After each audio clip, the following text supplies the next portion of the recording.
자, 엄자는 큰 대자에다가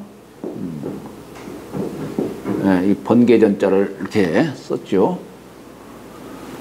택자는 집택자, 집택자, 곡부, 구불곡자, 언덕부자, 엄택, 곡부하니.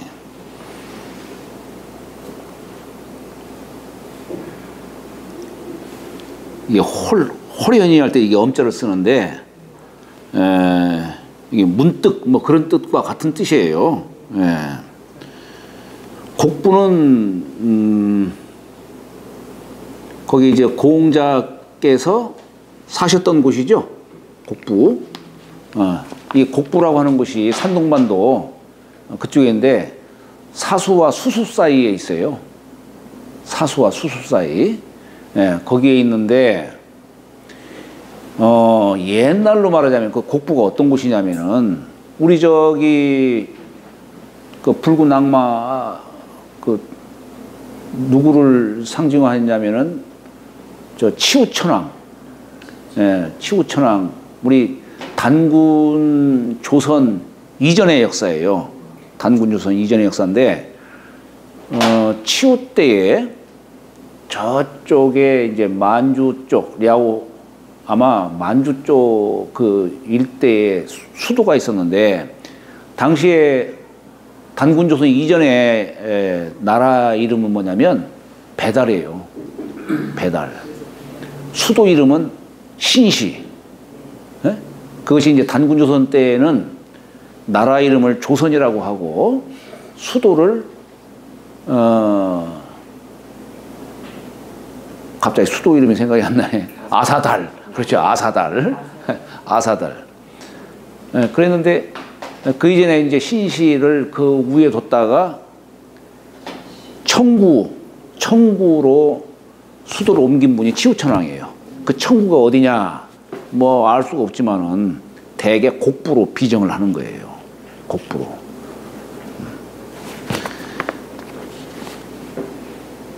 여기 이제 곡부 하면은 이제 상징적인 분으로 공자를 이제 지칭하는 것이죠. 엄택 곡부하니. 미단 수경이리요. 미단 수경이리요. 미자는 안일 미자를 이렇게 쓰지요. 행할 행자에다가 매산자에 한일자에 여기다가 등고름방변을 썼어요. 이게 헤아릴 취자에, 헤아릴 취자는 여기다가 말릴 자를 쓰는데 이걸 그냥 생략한 글자예요. 헤아린다는 뜻인데, 그래서 이게 보이지 않는 뜻이 담겨 있는 거예요. 어디 목적지를 향해서 가는데 이게 보이지 않으니까 생각으로 지금 걸어가는 거 아니겠어요? 행할 행자. 그래서 우리가 어떤 형상으로 드러나지 않은 뜻으로 은미하다, 숨어있다, 이런 뜻을 갖는 것이고, 그러다 보니까 또한 부정의 뜻으로도 쓰여요. 우리가 문장에서는 부정의 뜻으로. 단자는 새벽단자죠. 땅 위에 태양이 솟아오르는 그런 뜻이에요. 숙자는 이게 흠양할 향자예요. 흠양할 향자. 여기다가 환자가 이게 둥글 환자예요. 둥글 환자. 여기다가 불화자를 쓰면은 이글 숙자지요. 그죠? 여기 뭐냐면, 여기에 뭘 향유하다, 뭐, 흠양하다, 뭐, 이런 말도 쓰죠. 제사 지낼 향자로도 되고. 이 환자가, 이게 둥글 환자예요. 근데 여기 사실은 사람인 자에다가 이 을자 쓴 거예요. 그러니까 사람이, 이 을이라고 하는 것이 구부린 모습이죠. 사람이 구부려서 음식을 먹는 그런 뜻이에요, 이게.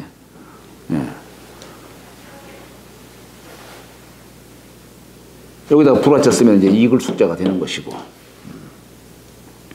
영자는 불화변을 갖다가 양쪽에 쓰고 진면자에다가 여자를 쓴 것이죠.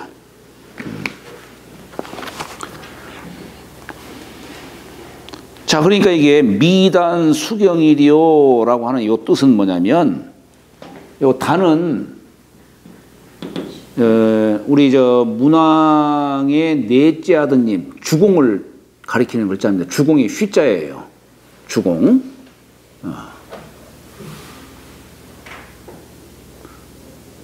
그래서 또 우리 조선시대 때에도 이성계 이름자가 여기에 들어있어요. 예, 그래가지고 조선시대 때에도 이걸 참, 이 글자를 이제 피휘를 한 거죠. 피휘를 했어요. 그래서 이걸 갖다가 단자로 이렇게 읽지 않고 아침조자로서 이렇게 읽기도 하고 보통 합니다. 그래서 미조 수경이리요 이렇게 옛날에 그렇게 읽었어요.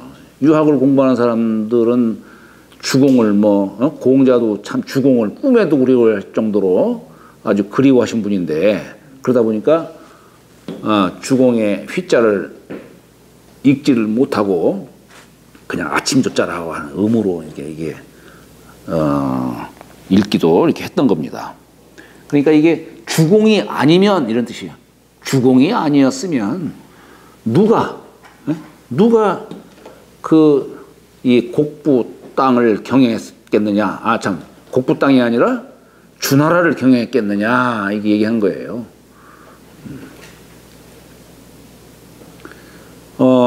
이 곡부 땅이 물론 공자가 태어나신 곳이기도 하지만은 그 전에 주공의 그 후손들이 다스리던 나라 이름이 노나라예요.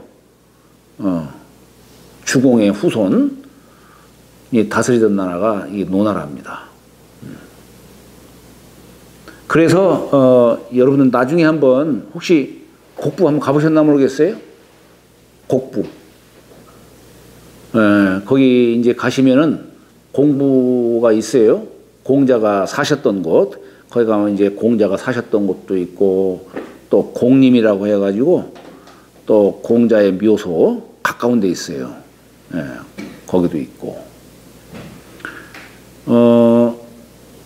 공자가 사셨던 곳에 노벽이라고 하는 데가 있어요. 노벽.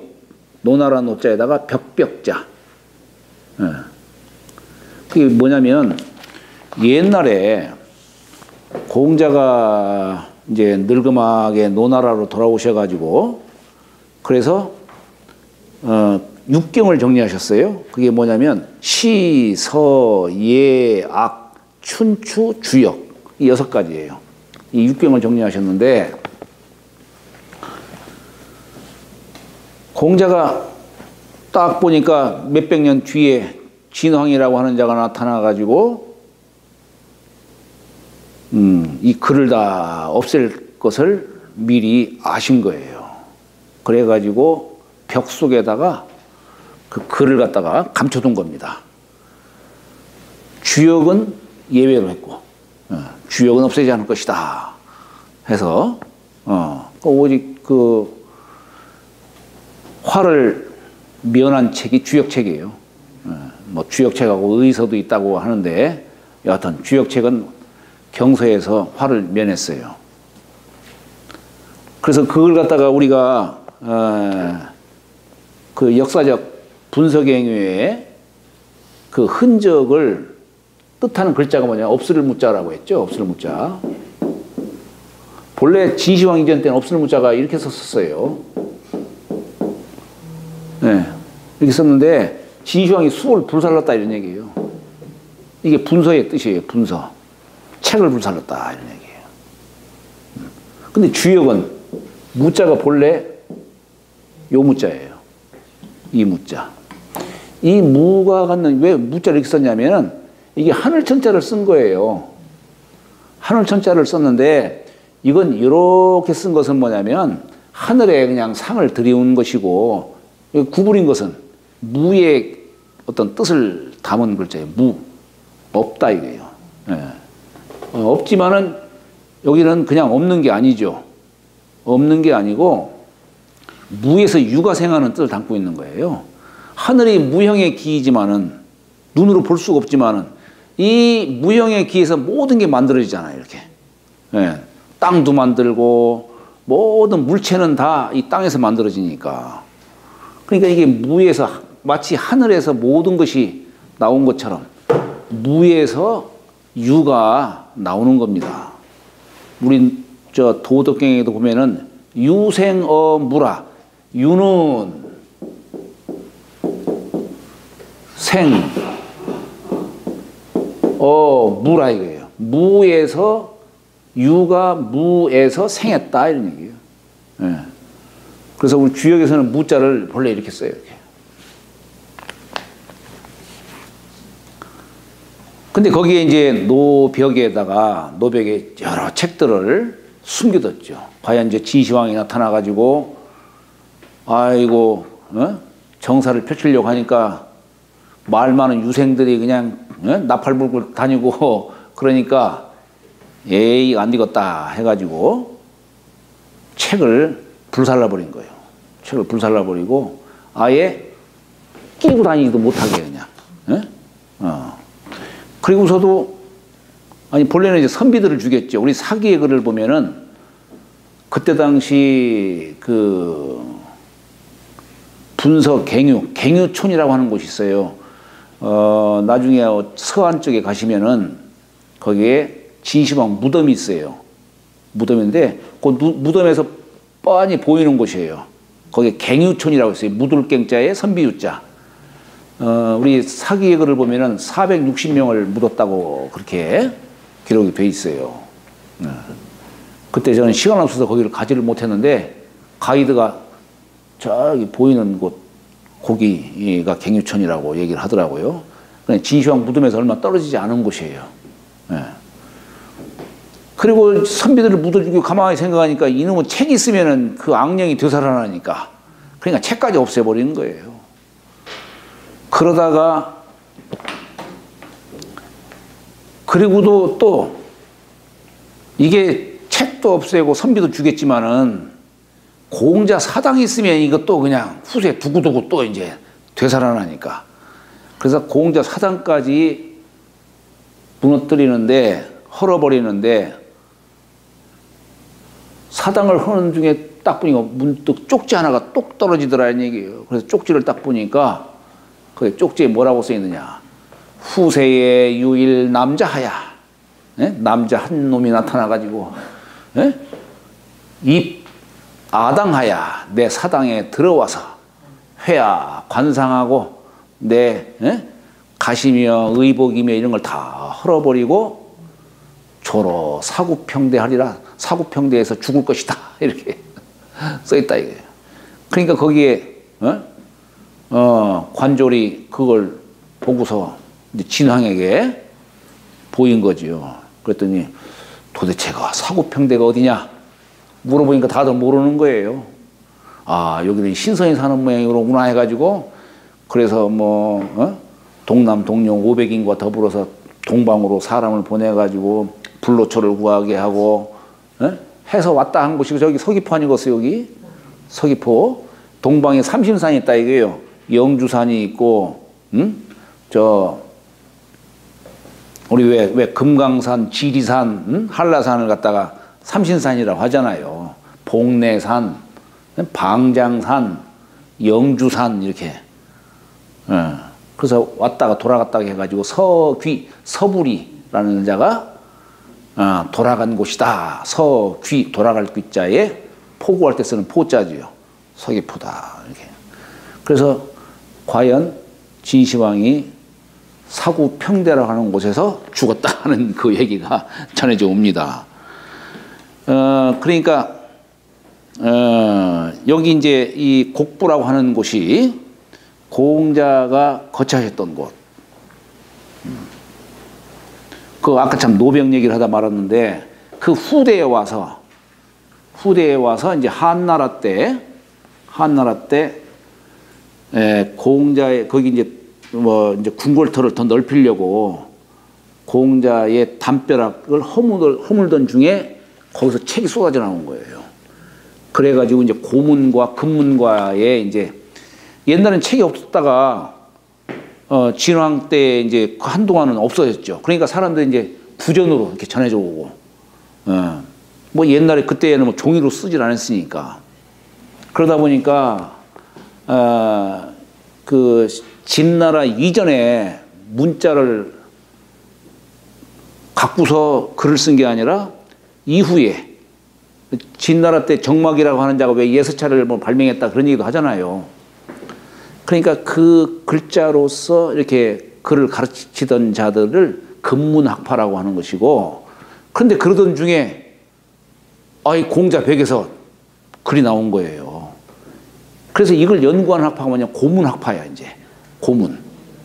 예, 이거는 과두문자라고 하기도 하고 그러는데, 그러다 보니까 이제 고문학자와 금문학자들 간에 이제 막 경쟁이 생기고, 그러면서 또 글이 이제 발전되기도 하고 이렇게 했던 것이죠. 여하튼 그 고공자의 사셨던 공부, 거기 뒤에 가면은 여기 주공 사당이 있어요. 바로 뒤에 있습니다. 그냥 가서 거기도 한번 참관해 보시기 바랍니다. 어쨌건 노나라 곡부의 역사는 주공으로부터 이어지는 것이고, 공자도 역시 거기서 태어나셨던 것이죠. 오늘 여기까지 하도록 하겠습니다.